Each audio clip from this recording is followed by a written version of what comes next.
بغیر صلے کے لالچ کے لوگوں کو دینے کے، اور اس کے علاوہ بھی جتنی صفات ہیں، ان صفات سے جو استفادہ کیا جاتا ہے یہ ان انوار کی برکت سے ہوتا ہے، اس قرب کی برکت سے ہوتا ہے۔ اب میرے بھائیوں آگے آئیے، قرآن مجید میں اللہ تبارک و تعالیٰ فرماتا ہے وَمَا يَنْتِقُ عَنِ الْهَوَىٰ إِنْ هُوَ إِلَّا وَحْيٌ يُوحَىٰ۔ میرے محبوب پاک شہل اولاق صلی اللہ علیہ وسلم، آپ کلام نہیں فرماتے اپنی خواہش سے، اور جو بھی کہتے ہیں وہ وحی الہی ہوتا ہے، جس کی وہ دہن، جس کی ہر بات وحی خدا، چشمہ علم و حکمت پہ لاکھوں سلام۔ محبوب کا دہن، محبوب کا دہن وہ دہن ہے، حضور کا نطق وہ نطق ہے جس میں کسی بشری خواہش کو دخل نہیں ہے۔ حضور کا نطق مبارک، حضور کا کلام مبارک وہ کلام ہے جو کلام، جو اللہ کی وحی ہے۔ اور میرے بھائیوں اس کے ساتھ اللہ تبارک و تعالیٰ نے فرمایا وَعَلَّمَهُ شَدِيدُ الْقُوَىٰ۔ لیکن اس آیت مبارک کی تفسیر سے پہلے میں آپ سے قرآن مجید کی ایک اسلوب عرض کرنا چاہتا ہوں، توجہ ہے بھائی آپ سب کی۔ سبحان اللہ۔ قرآن مجید میں اللہ تبارک و تعالیٰ نے اپنی بے شمار صفات بیان فرمائی، اور ان صفات کے بیان کرنے کا ایک اسلوب ہے کہ جس مقام پہ جو صفت بیان کی اس کے ساتھ اللہ تبارک و تعالیٰ نے اس عمل کو اور اس فعل کو بھی بیان کیا جس کے ساتھ وہ صفت وارد ہوتی ہے۔ مثال کے طور پر اللہ تبارک و تعالیٰ نے بستیوں کو ہلاک کرنا، ان پہ پکڑ کرنا، جب اسے بیان کیا تو اس کے ساتھ اپنی ایک صفت بیان کی وَكَمْ أَهْلَكْنَا مِنَ الْقُرُونِ بَعْدِ نُوحٍ وَكَفَىٰ بِرَبِّكَ بِذُنُوبِ عِبَادِهِ خَبِيرًا بَصِيرًا۔ کہ سیدنا نوح علیہ السلام کے بعد بھی کئی بستیوں کو اللہ فرماتا ہے کہ ہم نے ہلاک کیا، اور گناہوں کو جاننے کے لیے اللہ تبارک و تعالیٰ نے اپنی صفت خبیر کا اظہار کیا کہ وہ خبیر ہے، خبر رکھتا ہے، اور بصیر ہے، ہر چیز کو دیکھتا ہے۔ یعنی اس کو کوئی معلوم، اگر بندہ اقرار جرم میں ہے، اگر یہ نام بھی لکھیں تو بھی اللہ تبارک و تعالیٰ اس گناہ سے واقف ہے، اس لیے کہ وہ خبیر ہے۔ اسی طرح اللہ تبارک و تعالیٰ نے جہاں لوگوں کو رزق اور کثرت سے رزق عطا کیے جانا بیان کیا تو اسے اپنی مہربانی کی طرف لوٹایا کہ یہ جو رزق ملتا ہے یہ تمہارے رب کی مہربانی ہے۔ اللہ لطیف بعبادہ یرزق من یشاء۔ اللہ جسے چاہتا ہے رزق عطا کرتا ہے، اس لیے کہ وہ اپنے بندوں پر مہربانی فرماتا ہے۔ گویا رزق کا ملنا اس کی صفت لطیف کی طرف اس نے لوٹایا۔ اسی طرح قل ان کنتم تحبون اللہ فاتبعونی یحببکم اللہ ویغفر لکم ذنوبکم واللہ غفور الرحیم۔ صلی اللہ علیہ وسلم نے فرما دیجئے کہ جو یہ چاہت رکھتا ہے اسے محبت الہی نصیب ہو جائے تو وہ حضور کی اطاعت کرے، جو حضور کی اطاعت کرے گا اللہ تبارک و تعالیٰ اسے اپنی محبت عطا فرما دے گا، اور تمہارے گناہوں کی استغفار کو، توبہ کرنے کو، معافی مانگنے کو اپنی صفت تواب کی طرف لوٹایا، اس لیے کہ وہ تواب ہے۔ اب بات سمجھ آئی؟ جہاں گناہوں کے جاننے کی بات آئی، لوگوں کے گناہ کرنے کی بات آئی تو ان پر اپنی بصیرت اور اپنی خبر کے بارے میں ہمیں مطلع کیا۔ جہاں پر معاف کرنے کی، توبہ کی بات آئی تو وہاں اپنی صفت تواب سے ہمیں متعارف کرایا۔ جہاں عذاب دینے کی بات آئی وہاں اللہ تبارک و تعالیٰ نے شدید العقاب سے ہمیں متعارف کرایا،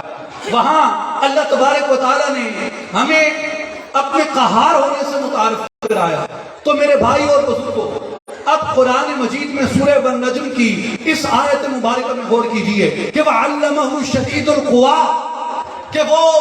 زبردست قوت والا ہے جس نے اپنے بندے محبوب مصطفیٰ صلی اللہ علیہ وآلہ وسلم کو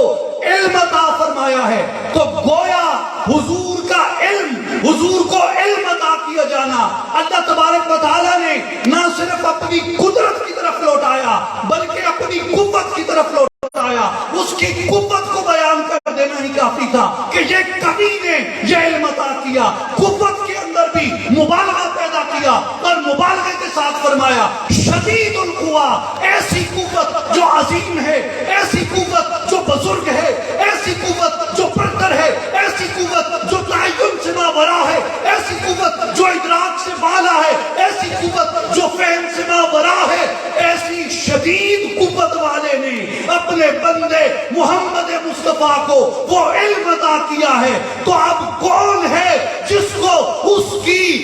قدرت کے اندر، اس کی قوت کے اندر شک ہوگا؟ جب اس کی قوت میں شک نہیں ہے، محمد مصطفیٰ کے علم میں کیسے شک ہے؟ نعرہ تکبیر، نعرہ رسالت، نعرہ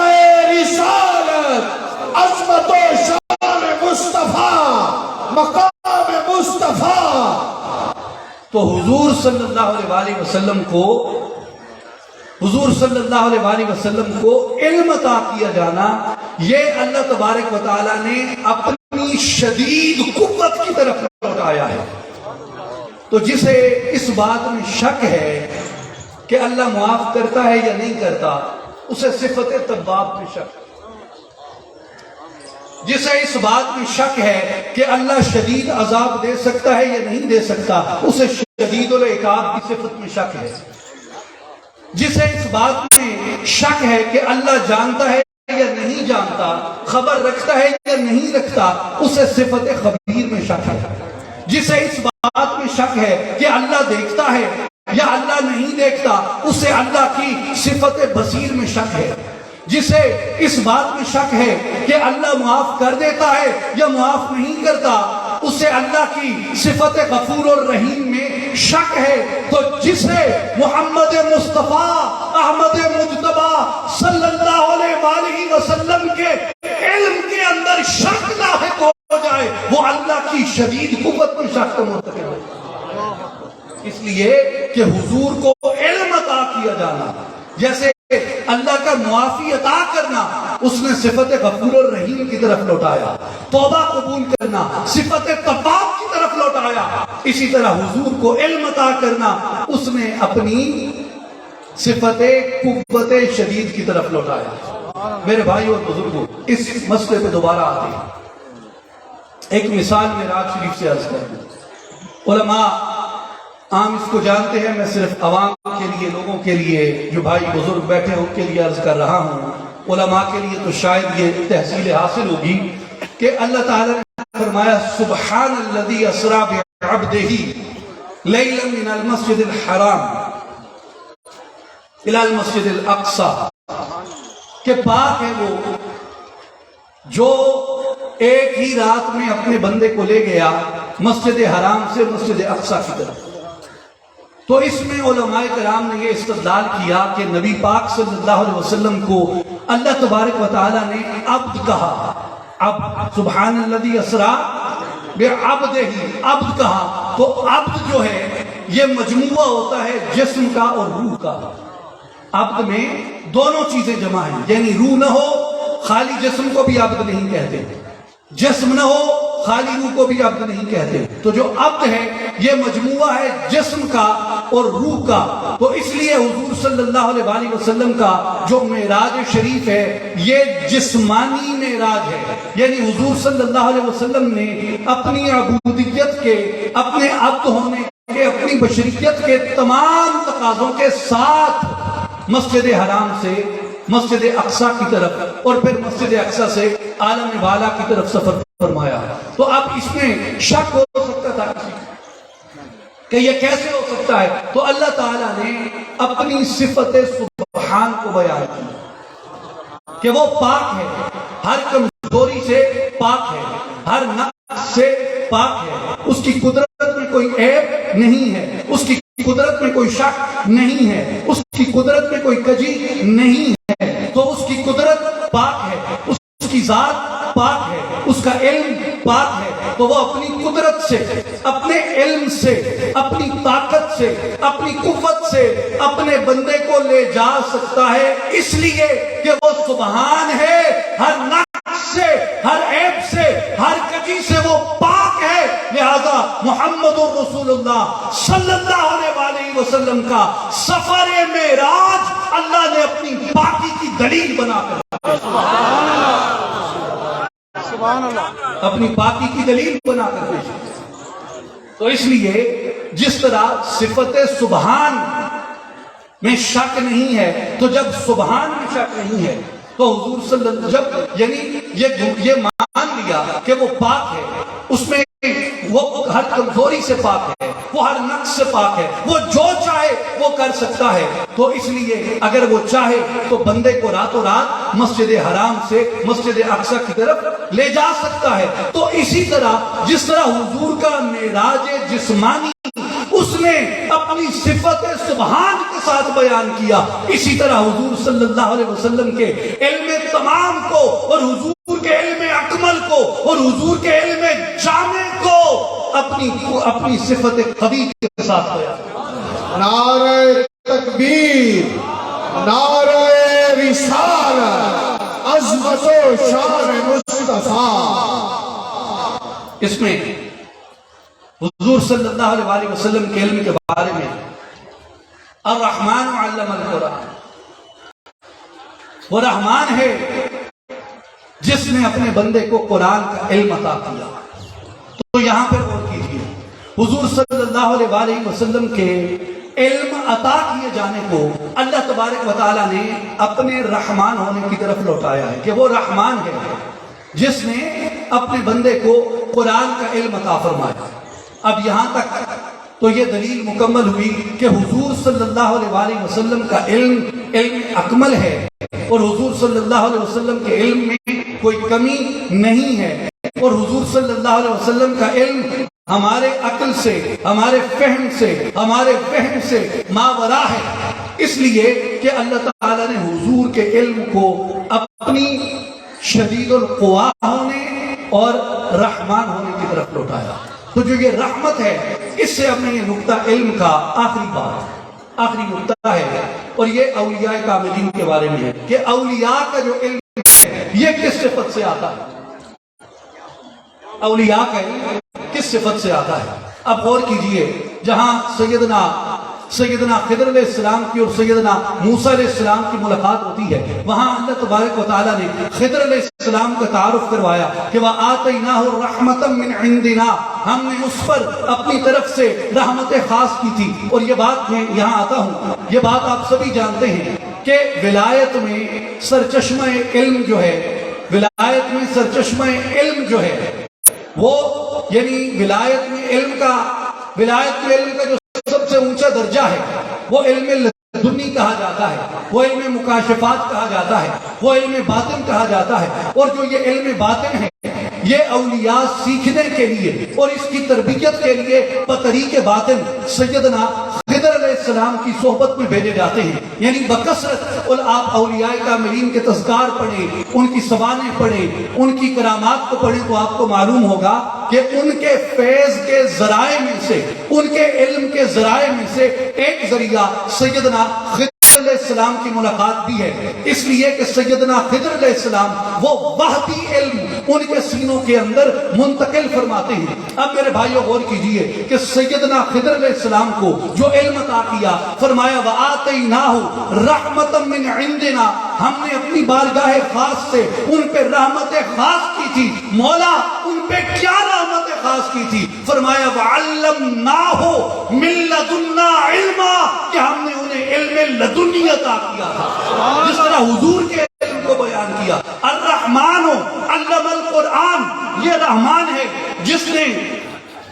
قرآن کا علم عطا کیا. اب حضور صلی اللہ علیہ وسلم کو قرآن کا علم عطا ہوا تو اسے اپنی رحمت کی طرف لوٹا کے بیان کیا. تو جب خضر علیہ السلام کو وہ علم لدنی عطا کیا, وہ علم باطن عطا کیا, تو اس کے بارے میں بھی فرمایا کہ ہم نے اپنی رحمت خاص کے ذریعے اس بندے کو رحمت کا علم عطا کیا تھا. تو معلوم ہوا کہ جو محبوب کا علم ہے, جو مصطفیٰ کریم کا علم ہے, وہ بھی رحمت الہی کا مظہر ہے, اور جو اولیاء کا علم ہوتا ہے یہ بھی رحمت الہی کی عطا ہوتا ہے. اس لیے اولیاء کے